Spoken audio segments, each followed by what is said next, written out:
دوستو السلام علیکم۔ آپ سب کو خوش آمدید کہتی ہوں اپنے چینل پر جس کا نام ہے قید لمحے۔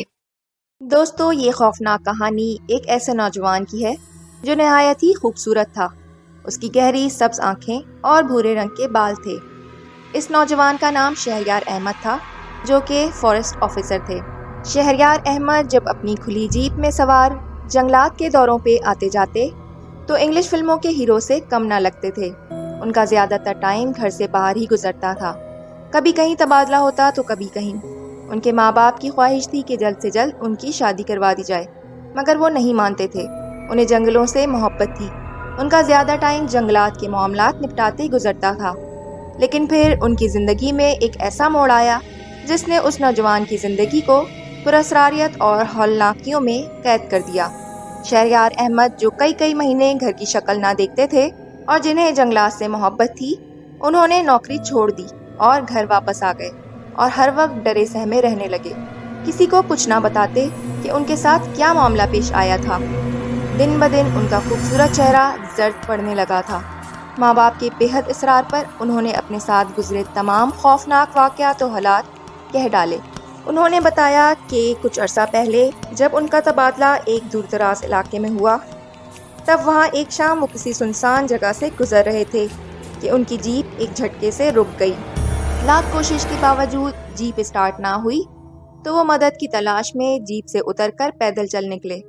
خوبصورت شام اب رات کے کالے اندھیرے میں تبدیل ہونے لگی تھی۔ چلتے چلتے انہوں نے محسوس کیا کہ وہ اکیلے نہیں ہیں، ان کے ساتھ کوئی اور بھی ہے۔ غور کرنے پر انہیں کسی کے لباس کی سرسراہٹ بھی محسوس ہونے لگی تھی۔ وہ گھبرا کر واپس جیپ کی طرف بھاگے اور اس میں بیٹھ گئے۔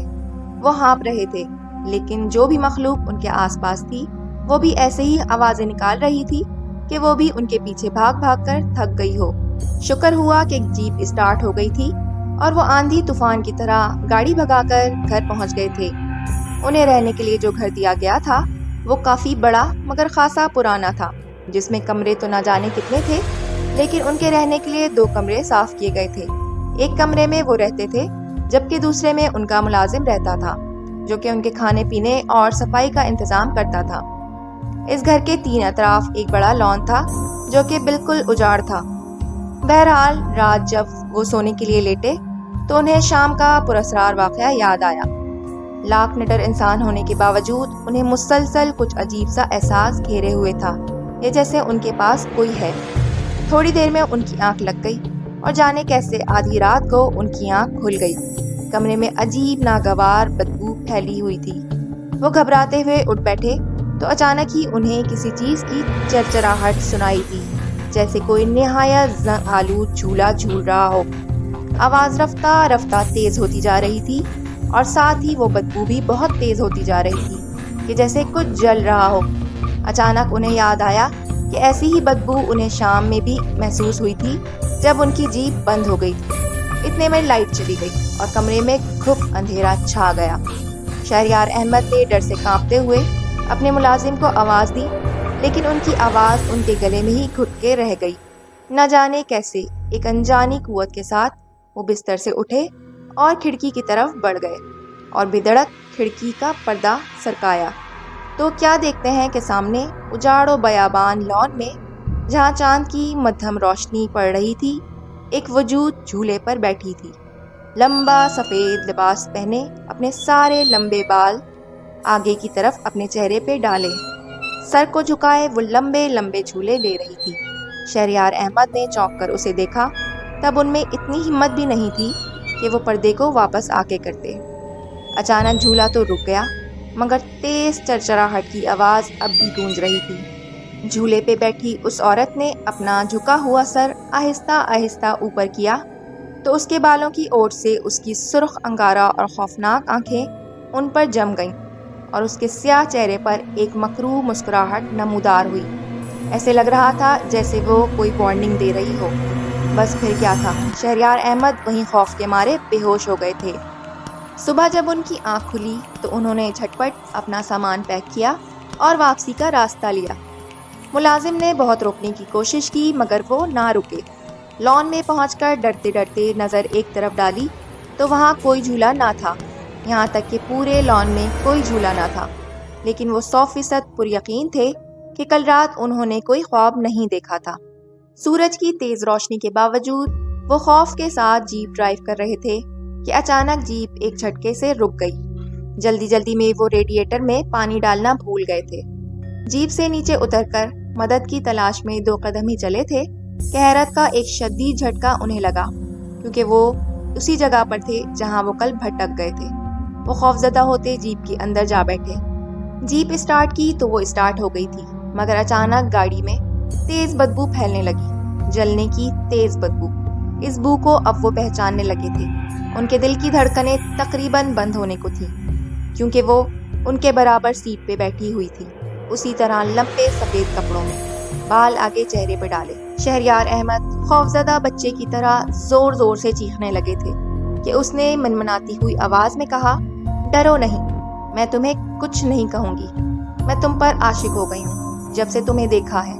اس کی تو آواز بھی اس کی ہی طرح بہت خوفناک تھی۔ شہریار احمد نے اس کے آگے ہاتھ جوڑ کر کہا کہ تم میرا پیچھا چھوڑ دو، میں تم سے ڈر کر ہی یہاں سے جا رہا ہوں، خدا کے لیے چلی جاؤ۔ اس نے کہا، میں تمہارا پیچھا اب کبھی نہیں چھوڑوں گی۔ اس کی خوفناک مسکراہٹ ایک دم غائب ہو گئی تھی اور اس کی آنکھیں غصے میں بھر گئی تھیں۔ میں تم کو چھوڑ کر کبھی بھی اور کہیں نہیں جاؤں گی۔ وہ اسی طرح شہریار احمد کے برابر بیٹھی رہی اور نہ جانے کیسے انہوں نے گھر تک کا سفر طے کیا۔ گھر پہنچتے ہی وہ غائب ہو چکی تھی، لیکن صرف سب کی موجودگی میں، مگر وہ تو وہیں تھی، ان کے آس پاس۔ وہ کسی اور کو نظر نہیں آتی تھی، مگر جیسے ہی شہریار احمد اکیلے ہوتے وہ آ جاتی تھی، مسکراتے ہوئے، بلا وجہ قہقہے لگاتے ہوئے۔ وہ ایک لمحے کو بھی ان کی جان نہیں چھوڑتی تھی۔ وہ کمرے کے کسی کونے میں موجود اپنے بالوں کی اوٹ سے انہیں دیکھتی رہتی تھی۔ کبھی جو رات کے کسی پہر شہریار احمد کی آنکھ کھلتی تو وہ چھت سے الٹی لٹکی ان کے اوپر جھکی ہوتی تھی۔ اس نے شہریار احمد کو اتنا خوفزدہ کر رکھا تھا کہ ان کا دل کمزور ہو گیا تھا۔ وہ بے حد کمزور اور خوفزدہ اپنی ماں کے ساتھ زیادہ سے زیادہ وقت گزارتے تھے۔ پھر انہوں نے شادی کرنے کا فیصلہ کیا اور جلد ان کی شادی ہو گئی۔ یہاں ایک بات بہت اچھی ہوئی کہ ان کی بیوی کی موجودگی میں وہ ان کے پاس نہیں رہتی تھی۔ شاید رقابت کی آگ اس چڑیل سے بالکل برداشت نہیں ہوتی تھی۔ آج 20 برس گزر چکے ہیں۔ شہریار احمد کی 2 بیٹیاں بھی ہیں، لیکن آج بھی جب وہ کبھی تنہا ہوتے ہیں تو انہیں اسی طرح جھولے کی چرچراہٹ کی آواز آتی ہے اور ان کے ارد گرد وہی ناگوار بدبو پھیل جاتی ہے، کیونکہ شہریار احمد پر عاشق اس چڑیل نے کہا تھا کہ وہ کبھی ان کا پیچھا نہیں چھوڑے گی۔ دوستو، آپ کی زندگی میں آپ کے ساتھ یا آپ کے اپنوں کے ساتھ کوئی خوفناک واقعہ پیش آیا ہو اور آپ ہمارے اس چینل کے ذریعے وہ واقعات سب دوستوں کے ساتھ شیئر کرنا چاہیں تو ہمیں کامنٹ کر کے آگاہ کریں۔ آپ چاہیں تو مجھے انسٹاگرام اور فیس بک پر بھی فالو کر سکتے ہیں، جس کا لنک آپ کو ڈسکرپشن میں مل جائے گا۔ میرے چینل کو لائک، شیئر اور سبسکرائب کریں اور بیل آئیکن کو بھی ہٹ کریں تاکہ میری آنے والی تمام ویڈیوز آپ کو وقت پر مل سکیں۔